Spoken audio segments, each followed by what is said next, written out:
नमस्कार मित्रांनो, आपल्या हक्काचे चॅनल लाईफ इज जर्नीवर आपले स्वागत आहे.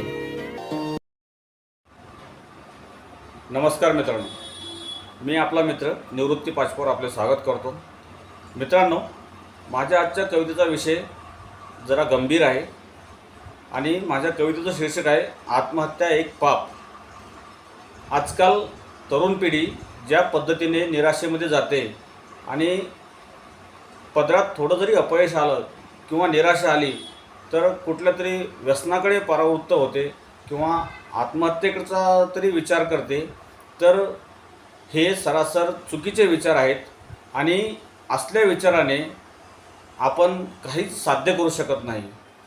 मी तर म्हणेल, जर अपयश आलं तर त्याला आपलं अपयश न मानता ती एक नवीन संधी आपल्याला नवीन वाट दाखवते आणि तिला एक संधी समजून आपण पुन्हा जोमाने प्रयत्न करून त्या संधीचं सोनं करून अपयश हे यशामध्ये रूपांतरित केलं पाहिजे आणि कुठल्याही वाईट मार्गाला न जाता एकदा पुन्हा जोमाने प्रयत्न करावे आणि आपल्या आयुष्याचे सोने करावे. कारण आयुष्य हे पुन्हा पुन्हा नाही आणि आत्महत्या करणे हा तर एक पाप आहे, जणू हे एक पापच आहे. कारण ईश्वराने हे जे जीवन दिले हे असं मध्येच गमावण्यासाठी नाही, तर या जीवनाचं कुठंतरी एक सोनं झालं पाहिजे. जीवनामध्ये काहीतरी आपलं ध्येय असलं पाहिजे आणि ते ध्येय पूर्ण व्हायलाच पाहिजे. पण कुठलेही ध्येय मिळवताना जर पदरामध्ये अपयश आलं असेल तर खचून न जाता पुन्हा पुन्हा पुन्हा पुन्हा त्या ध्येयाचा पाठलाग करणे आणि प्रयत्न करणे हेच खरं जीवन आहे. जीवनामध्ये सुखदुःख ही येतच राहतात, पण सुख आलं म्हणून कधी त्याचा जास्त बोलबाला करायचा नाही आणि दुःख आलं म्हणून त्याचं अति दुःख धरून माणसाने हतबल तर कधी व्हायचंच नाही. तर अशाच आशयाची माझी कविता आहे, आत्महत्या एक पाप. तुझ्या डोक्यात आज आत्महत्येचा विचार आला, अरे तुझ्या डोक्यात आज आत्महत्येचा विचार आला, दुःखात तू आज बुडूनच गेला. पण दुःख तर साऱ्या जगालाच आहे, पण असा विचार तर कोणीच नाही केला.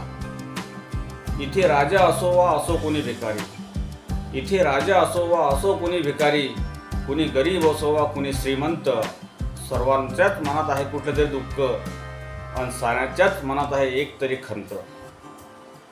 आजही जगात खूप मुलं अनाथ आहेत, जगात आजही खूप मुलं अनाथ आहेत.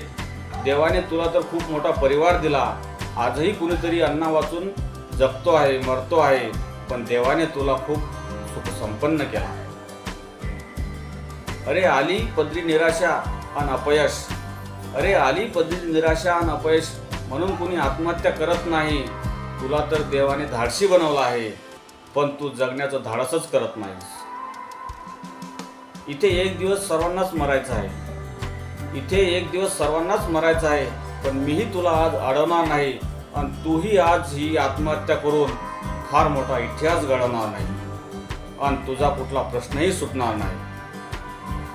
धन्यवाद मित्रांनो, कवितेच्या शेवटी एक छोटासा सार आहे, तो मी तुम्हाला नक्कीच सांगेल की जीवनामध्ये कितीही मोठं अपयश आणि दुःख निराशा आलं तरी खचून जायचं नाही आणि पुन्हा प्रयत्न करायचा. पुन्हा नवीन विचार डोक्यात घेऊन नवीन विचाराने नवीन शक्तीने लढायला शिकायचं. जीवन हे लढण्यासाठी आहे आणि माणसाचं पूर्ण जीवन हे संघर्षच असते आणि माणूस मरेपर्यंत जो संघर्ष करतो ना, तोच खरा माणूस असतो. कारण इथं बिना मेहनतीचं आणि बिना संघर्षाचं इथं काहीच मिळत नाही.